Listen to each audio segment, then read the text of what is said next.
People always ask me, what does it take to be elite? it takes discipline, Hard work, perseverance, but what does it really take for me to defend my title?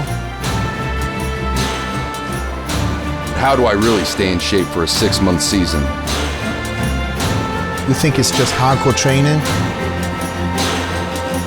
You think it's just spending 4 hours a day in the gym? Your body is the vehicle. Your food is the fuel. I'll never be Mr. Olympia. I'll never be a Super Bowl champion. Our routines are worlds apart. But our fuel? Comes from the same place.